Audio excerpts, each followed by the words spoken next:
নমস্কার, পঞ্চবাহার চ্যানেলে আপনাদের স্বাগত। আজকে বানাবো দই কাতলা বা দই মাছ।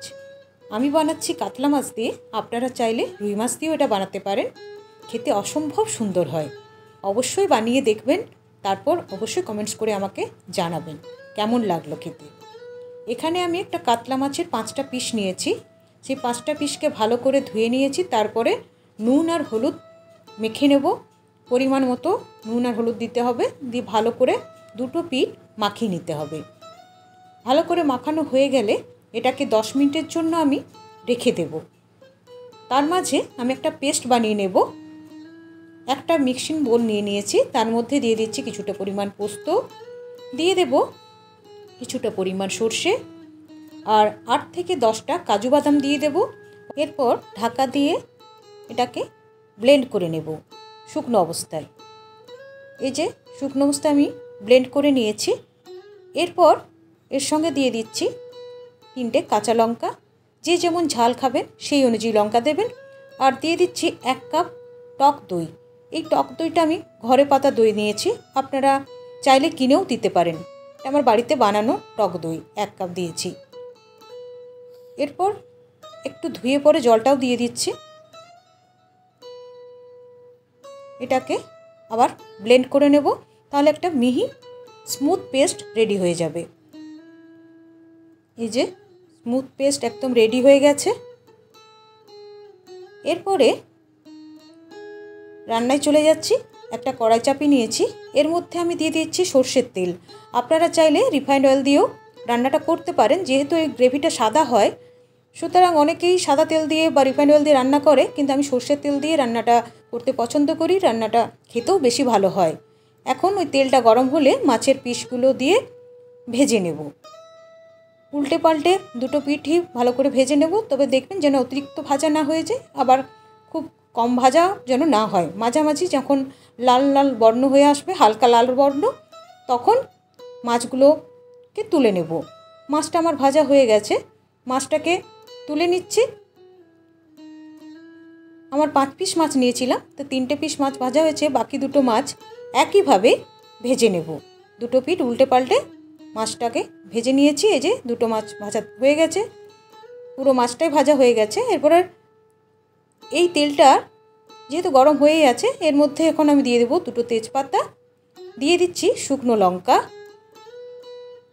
এরপর এর মধ্যে দিয়ে দেবো একটা পেঁয়াজ, একটা মিডিয়াম সাইজের পেঁয়াজ বেটে রেখেছিলাম, সেটা দিয়ে দিলাম। সেটাকে একটু নেড়ে নেব। এরপর এর সাথে দিয়ে দেব আদা রসুন বাটা। আদা রসুন একসাথে আমি পেস্ট করে রেখেছি, সেটা দিয়ে দিলাম। এরপর মশলাটাকে একটু কষিয়ে নিতে হবে। গ্যাসের ফ্লেমটা এখন লো টু মিডিয়ামে রেখেছি।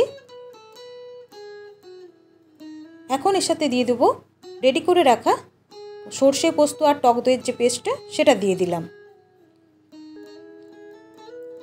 এখন একটু ধুয়ে পরে জলটাও দিয়ে দেব। এখন আবার ভালো করে মশলাটাকে মিশিয়ে নেব, তারপর কিছুক্ষণ কষিয়ে নেব। যতক্ষণ না তেল ছাড়ছে ততক্ষণ পর্যন্ত মশলাটাকে কষাতে থাকব।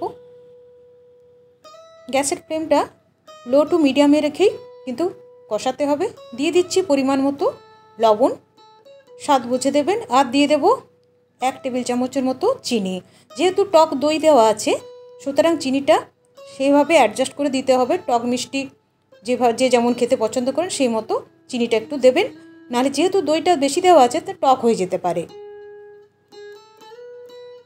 ভালো করে নাড়িয়ে যখন দেখবেন এইভাবে কষানোটা হয়ে গেছে, তেল ছাড়তে শুরু করেছে, তখন আমি এর মধ্যে দিয়ে দেব 1 কাপ জল। জলটা দিয়ে ভালো করে আবার মিশিয়ে নেব। যখন ঝোলটা ফুটে উঠবে তখন দিয়ে দিচ্ছি 1/2 চা চামচের মতো গরম মশলার গুঁড়ো, দিয়ে সেটাকেও ভালো করে মিশিয়ে নেব। ভালো করে মেশানো হয়ে গেলে এর মধ্যে দিয়ে দেব ভেজে রাখা মাছগুলো। মাছগুলো দিয়ে 3 থেকে 4 মিনিট রান্না হতে দেব। একটু বাটিতে যে মাছগুলো রাখা ছিল সেই জলটা একটু ধুয়ে দিয়ে দিলাম। 3-4 মিনিট পর মাছগুলোকে কিন্তু আবার উল্টে দিতে হবে। ভালো করে নেড়ে নিলাম। তারপর 3-4 মিনিট পর আবার মাছগুলোকে উল্টে নেব। তাহলে দুটো পিঠ সুন্দরভাবে রান্না হয়ে যাবে।